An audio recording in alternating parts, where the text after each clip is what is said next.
Finally, this half hour, with many years between them, two men have found a connection in each other through a class ring. Believed to be missing for nearly 8 decades, it was discovered in the rocks along the shores of Edgecomb. It was right down in over on these cracks here, right against the wall. Logan LaLiberty and his fiancée Brittany were just looking for a spot to dip into the ocean while visiting Fort Edgecomb. They weren't expecting to dip so deeply into history with an old beat-up class ring they found. It was very roughed up. It had spent a lot of time there. There was a crack in it. The gold it looked like copper more than anything else. All Logan could make out was Wiscasset and class of 1934. He brought it to a friend to clean up. It was Andrew Bulu who does the gold work, and I think he saw the initials on the back because he polished it, and then that's when the digging started. After 3 years of light digging through online archives and the local library, he got connected with Sheila Sawyer, secretary of Wiscasset's alumni. I store all the history of the school myself right here in my house. When LaLiberty called her, and I said, did it have any initials on it to identify it? And he said, yes, the initials are HWL. And he said, well, I wonder if you know who it would be. And I said, yes, I do know. So you didn't have to look anything up. You knew immediately who this belonged to. Yeah.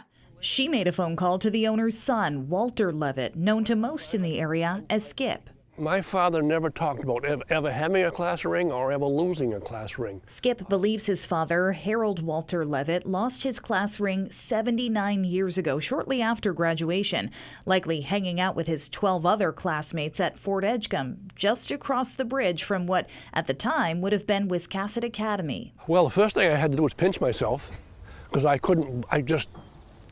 this is not possible.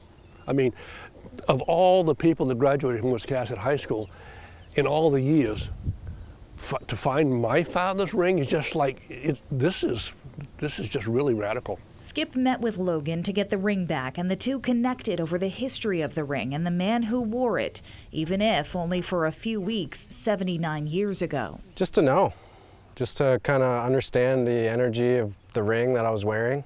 I'm glad I found out. It seems like it was an upstanding Mainer. Proud to have worn it for a few years. Harold Leavitt passed away 30 years ago. Skip says wearing his ring is almost spiritual. I have a lot of connections with my father, but this is one that I never had. And back at Fort Edgecomb, Skip is hanging on a little tighter to the ring, grateful for Logan's effort to find him. I hope there are always another generation of people that are concerned and care about the past and want to make the future as good as they can make it.